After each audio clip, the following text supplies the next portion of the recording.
Buenos días, welcome, benvinguts, benvingudas, bienvenidos a este encuentro mágico con Eugenio Mira, uno de nuestros directores queridos en el festival.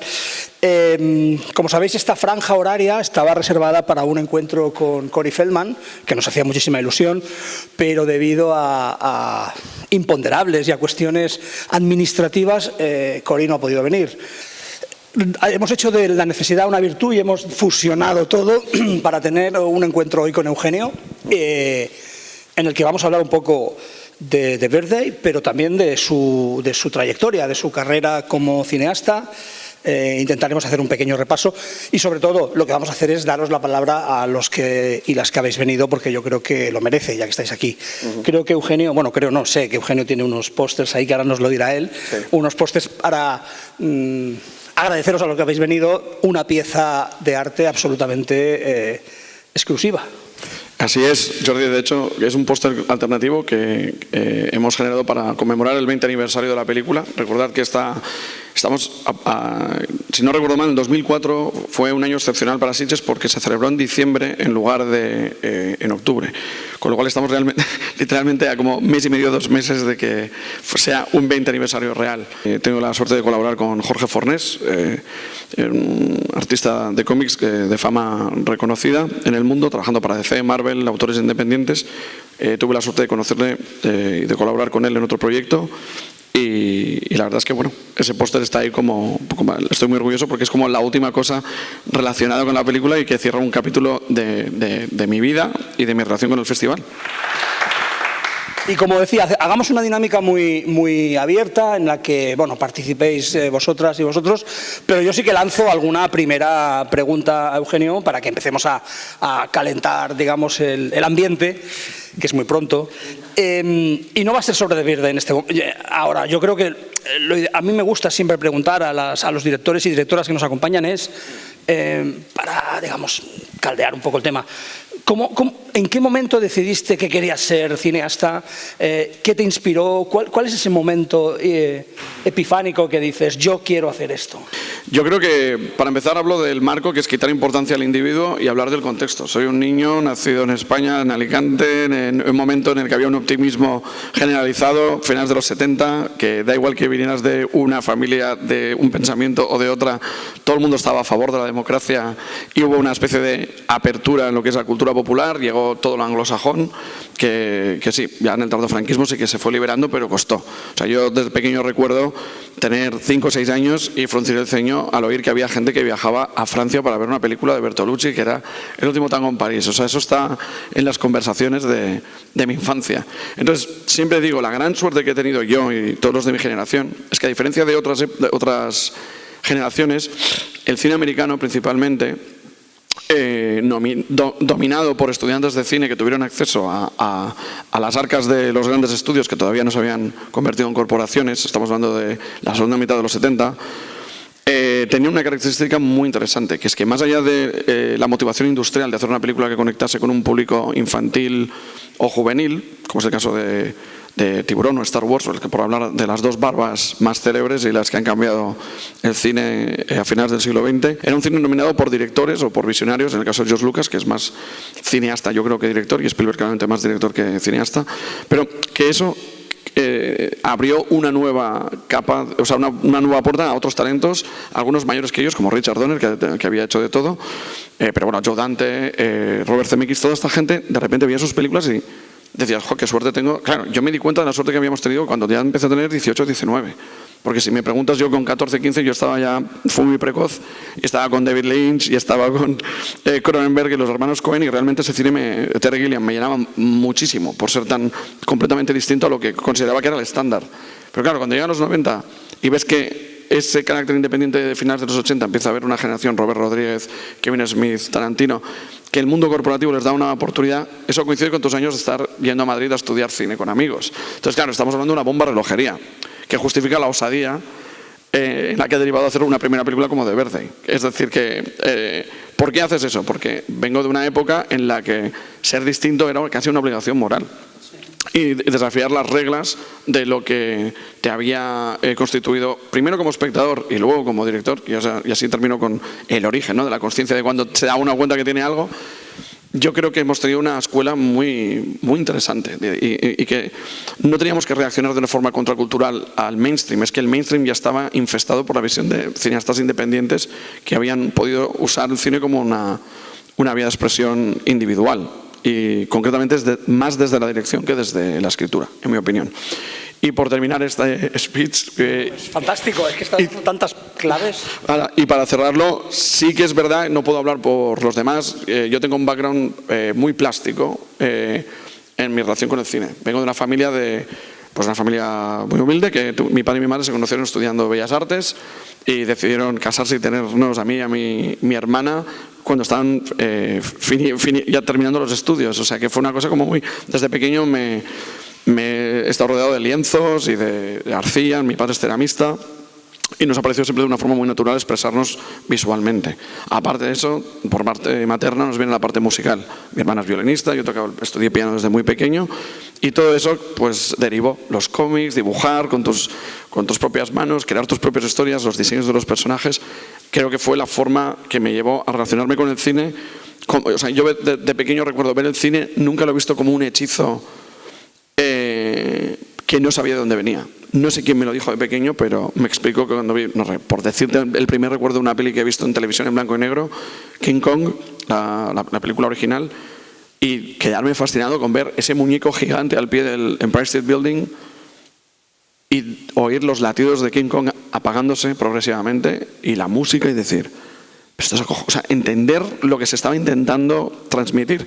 O sea, no ver el efecto directamente y decir cómo me gusta el cine, como un consumidor, sino decir cómo han hecho esto. Entonces, yo creo que, insisto, cada uno tiene un origen distinto. En mi caso, siempre fue desde el ilusionista, no desde el que quiere experimentar el resultado. No sucumbía al hechizo. Era, esto lo ha hecho gente... y se ganan la vida haciendo esto. Digo, joder, mientras haya gente que se pueda ganar la vida haciendo estas barbaridades, yo quiero saber qué hay que hacer para que te dejen hacer películas. Y así, hasta aquí. En casi todos los momentos de tu cine, no hablo tanto de la televisión, que hayas trabajado en otro contexto y en otras necesidades expresivas y en otro modo de expresión. Yo creo que gran parte de tu cine está marcado por...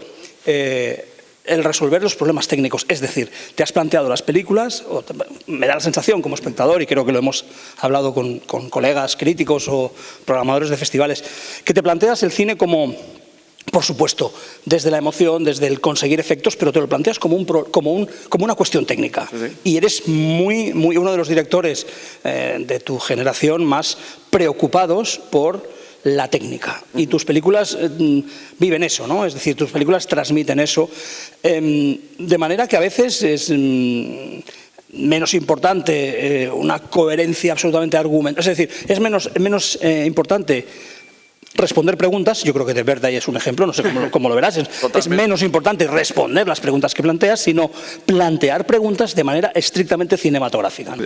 Solo me lo puedo tomar como cumplido, porque realmente es exactamente lo que siempre he dicho, que al margen, llevamos unos años, que está pasando en el cine en general, que cuando se sienta un director a hablar sobre una película que ha hecho, las preguntas van siempre dirigidas hacia el qué. ¿Qué querías contar? ¿Por qué has elegido este tema? ¿Qué has tenido que ver con la génesis de, es una novela que has adaptado? ¿Por qué? ¿Qué te llamó la atención? Y me consta, esto no voy a citar nombres, pero me ha pasado ya con varios directores y directoras, que cuando hablas con ellos te dicen, es que nadie me pregunta por mis motivaciones como directora de cine, es decir, porque he elegido esto como vehículo de expresión al margen de mi afiliación por el tema. Y creo que estamos viendo un momento en el que, para mí, eso por supuesto es mi sensación, después de este bagaje que he dicho de gente que tenían esa especie de devoción por la técnica, porque en inglés me gusta más la palabra que es el craft, que el craft es un poquito más el craft de Houdini, claro, es técnica, digo, bueno, es que Houdini es un ilusionista que siempre aclaraba que la magia que estabas viendo lo podía hacer cualquiera con práctica, esfuerzo y el talento suficiente de querer dar algo más grande y no visto hasta ese momento, ¿no? Tenía ese carácter casi científico de llegar más lejos y siempre empujar los límites de las expectativas. Entonces, sí, yo creo que en mi caso, desde pequeño he tenido esa relación de cómo lo han hecho. Siempre que he visto a gente que ha dado más de lo que hacía falta, que es la gente que más me gusta, Terry Gilliam, su origen es animador y hacía sketches desde la parte visual. Y tú ves su evolución en Monty Python y cada vez que le tocaba leer un sketch, con todos los respetos a Terry Jones, que era el otro director, no hay color. O sea, Terry Gilliam venía de un conocimiento del tempo, y eso yo no sabía nada de eso, pero notaba que era distinto, inconscientemente. Cuando tuve acceso a libros y luego, no te digo ya, a internet, empecé a entender, claro, Terry Gilliam es que es, hostia, y encima es un americano que ha estado viviendo en Inglaterra y que entiende pues la lucha de clases vertical de un país monárquico que no tiene nada que ver con Estados Unidos y aún así prefiere estar ahí y es crítico con Estados Unidos. O sea, el discurso tú puedes hacerlo. Siempre quiero diferenciar dos cosas, que está la parte profesional, que tiene que ver tu capacidad para, como técnico, ser capaz de enfrentarte a un reto, y que creo que es importante, que tiene que ver con coordinar los cabezas de equipo y estar de acuerdo con el productor y llegar a un sitio, y desde ahí puede ser eso, desde una persona que le han contratado para hacer algo y que entra y sale y nada, o puede ser John Huston, que es un caso para mí fascinante de director de encargo, y digo entre comillas porque usó esas excusas para hacer pues lo que no pudo hacer Orson Welles, que iba más de artista y que no entró en el sistema. Entonces la envidia que le tenía Orson Welles a John Huston es, qué cabrón, tú te dejan hacer pelis y encima haces lo que quieres.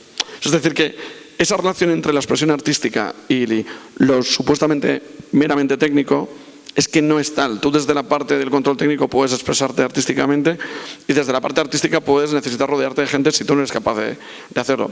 Pero a mí siempre me ha llamado la atención de cómo se hace. O sea, es en ese aspecto, creo que lo que el cine tiene de herencia del ilusionismo, de stage, de que la gente está sentada y si estoy así, no ves que tengo una paloma atada con celo, pero que de repente da la sensación de que saco una paloma de mi manga. Yo siempre quiero saber cómo se hace eso. Tu cine lo transmite de una manera muy directa, ¿no? Y es, bueno, siempre, quizás,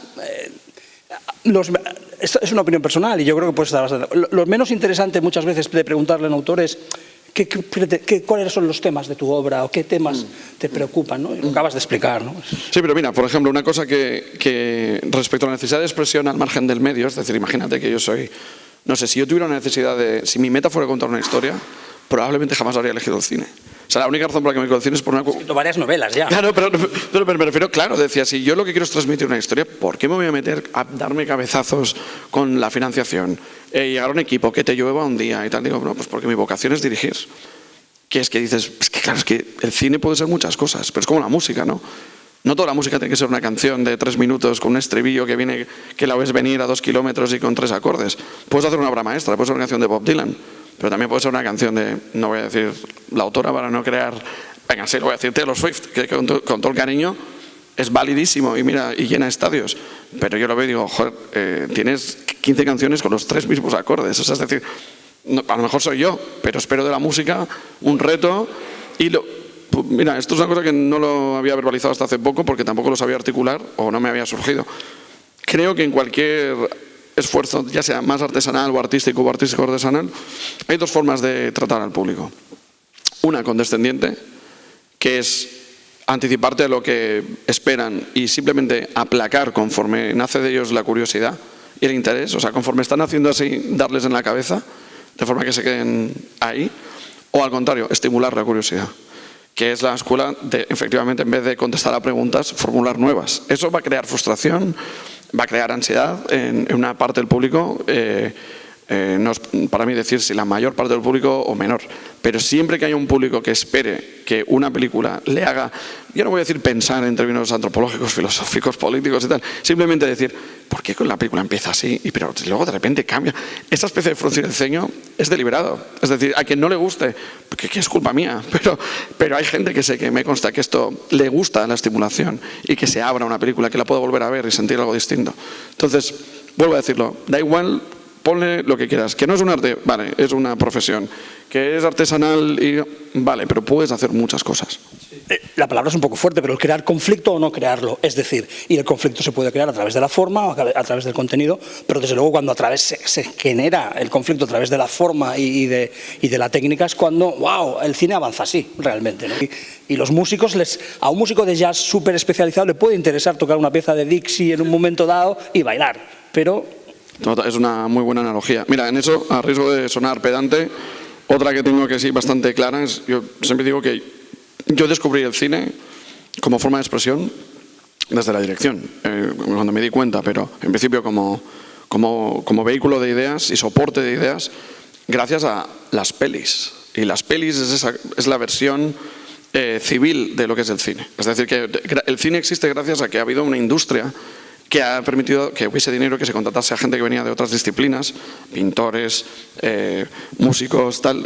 Charles Chaplin, un ejemplo perfecto. Un artista de escena, un artista que era mimo, que era compositor, y que tenía dominado los tiempos y era un perfeccionista y que, bueno, ¿qué voy a decir de Charles Chaplin, ¿no? Es decir, que supo pasar del cine mudo al sonoro, incorporando la música, la palabra, el texto, mirar a cámara.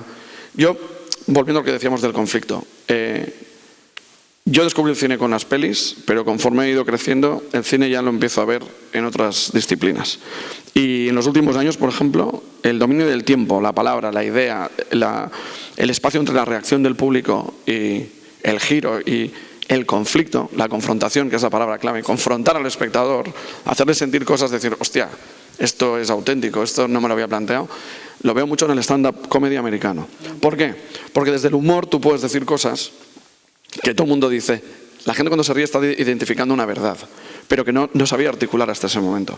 Y creo que se está perdiendo eso en el cine. El cine tiene la capacidad de presentarte cosas que te parecen ordinarias y que están ahí, y dices, hostia, nunca había pensado esto. Hablando, por ejemplo, sobre un divorcio, o hablar sobre una madre que dice, Dios mío, se me está pasando el arroz, quería ser madre, o hacer una película de eso, o sea, una tesis bermaniana, pero siempre desde el cine. Es decir, ¿cómo cuento la añoranza de una vida que no tengo? Pues que eso es Bergman. Bergman es para mí el equilibrio perfecto entre la técnica de un director excepcional y un autor que no había película que no hubiese una tesis que se pudiese resumir en una frase. Por eso probablemente sea, entre cineasta y director, mi favorito en el sentido de ese equilibrio.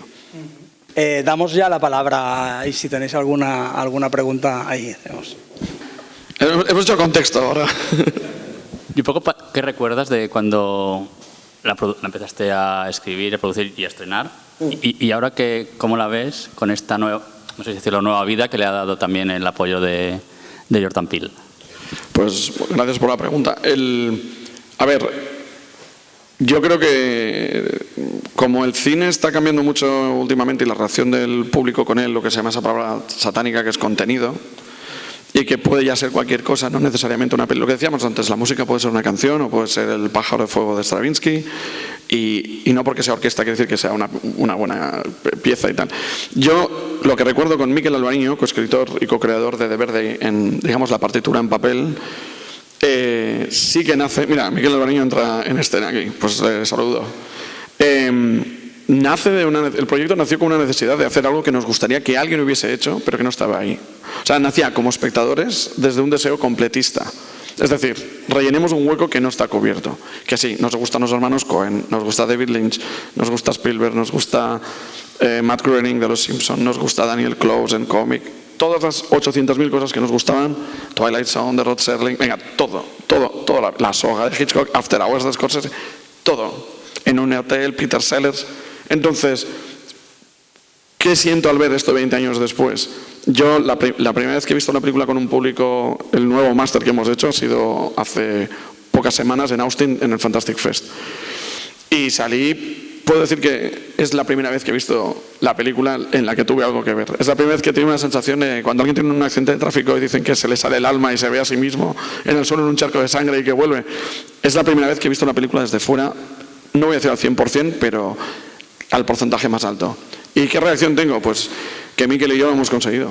Que hacer esa peli que nos gustaría que alguien hubiese hecho y que no había hecho nadie, por cuestiones ajenas a nosotros, que es un momento en la historia de la industria española, de cómo se financiaban las pelis, de cómo el Ministerio de Cultura apoyaba una primera obra, dinero de Cataluña. O sea, es una película que transcurre en Baltimore en 1987 y el hotel está construido en Hospital Tórax de Terrassa. Quiero decir, just saying, o sea, que conste ahí. Cuando lo ves fuera de contexto, se te olvida todo y lo recuerdas todo, pero es ya una anécdota. O sea, la peli existe y mi respuesta es esa. No soy ni tan mayor ni tan joven como para estar celebrando que esto está ocurriendo, que va a haber público hoy que no ha visto la película nunca y que va a haber gente que estuvo aquí hace 20 años y que tuvo una sensación con la peli. Me gustaría mucho saber qué opinan cuando salgan, porque, como dijo George Lucas cuando le dieron muchos palos con las precuelas, las películas no cambian, lo que cambia es la gente. Entonces, tengo mucha curiosidad por ver cómo ha cambiado la gente. Y de verdad es un clásico, en el sentido de que puede que no esté en los libros de historia como una película ya clásica, pero es un clásico, como tú muy bien explicas, de un determinado contexto de producción y una determinada manera de ver el cine, ¿no? Entonces, bueno, yo creo que es un clásico que merece estar siempre en la máxima calidad, y creo que este movimiento contemporáneo de intentar remasterizar y mantener clásicos en las mejores condiciones es perfecto. O sea, yo agradezco personalmente que hayáis emprendido esta Pues muchas gracias, aventura de mantenerla viva, ¿no? Sí, eso es algo realmente. Literalmente. Bueno, eso es otra cosa que también que me he dado cuenta. Ha habido una exhumación de los materiales de Verdi y un momento Frankenstein de juntar las piezas para devolverle la vida. Pero te das cuenta de algo que también es otra reflexión. El cine y cualquier soporte, aunque nos parezca, la gente va al Museo del Prado y ve un cuadro, sabe que está viendo el lienzo sobre el que se pintó algo, pero nunca hay que olvidarlo, que de todas las disciplinas artísticas, porque el cine o la música, que tenemos soportes que permiten reproducirlo, te da una sensación de que tienen vida o que tienen alma o que han capturado algo que los tuvo, pero son cadáveres, o sea, es decir, son objetos inertes. Fósiles. Son fósiles. Con lo cual, de repente, que el cine te permita que tú puedas ver... me pasó es que hace unos años, viendo una especie de tomas falsas de una película de Charles Chaplin precisamente, y veías a Charles Chaplin estar, como era el director, si hacía algo que no estaba bien el timing, se notaba que hacía así, hacía un gesto, y cuando se destensaba decías, hostia, o sea, ya no veía una cosa de hace 80 años, estaba viendo un rodaje. Y estaba cabreado porque estaba entrando un camión en plano y dije, Dios de mi vida. O sea, las pelis las hacen, se hacen, son artefactos y se quedan hechos y dan esa ilusión de que han capturado algo vivo, pero son cadáveres. Entonces, esa versión esta que está así rara que me estoy poniendo ahora, apocalíptica, sí que me está haciendo reconsiderar mucho de lo que me quede de aquí al futuro.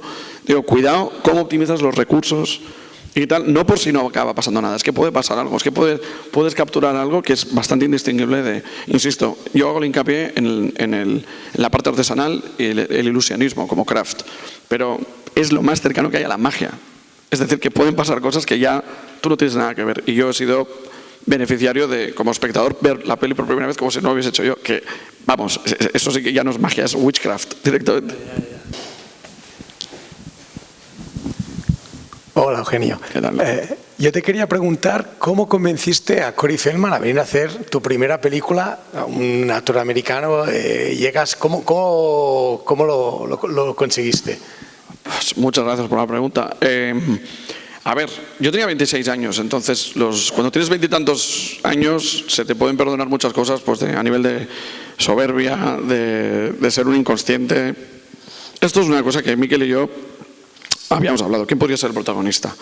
Y viene desde nuestra ambición. O sea, nosotros, bueno, como hemos dicho, creces en los 80, llegan los 90, ves que se pueden hacer cosas curiosas. El modelo era muy parecido, es decir, mira lo que hizo Tarantino con John Travolta, en ese momento de la carrera de John Travolta. Digo, no es un secreto que al principio de los 2000 Corey llevaba ya unos años que no estaba haciendo lo que había sido su heyday de las pelis de los grandes estudios, como Warner Brothers, como Jóvenes Ocultos o Goonies y tal. Y pensamos, jolín, a lo mejor este hombre, por lo que he leído en las entrevistas y las ganas de... O sea, habíamos una especie como de Nicolas Cage. Nicolas Cage ha tenido como 7 etapas en su carrera. Estamos viviendo la 7ª o 8ª. Sí. Y una de cada 5 pelis que hace, de repente la gente dice, hostia, tío, esto no es solo una cosa extravagante, sino que esto tiene peso. Yo creo que Corey está en esa misma línea. Creo que hemos perdido una oportunidad de verle como actores como Nicolas Cage o Crispin Glover en más películas. O sea, a mí me habría encantado haber visto a Corey en la 3ª temporada de Twin Peaks, por ejemplo, porque encaja perfectamente.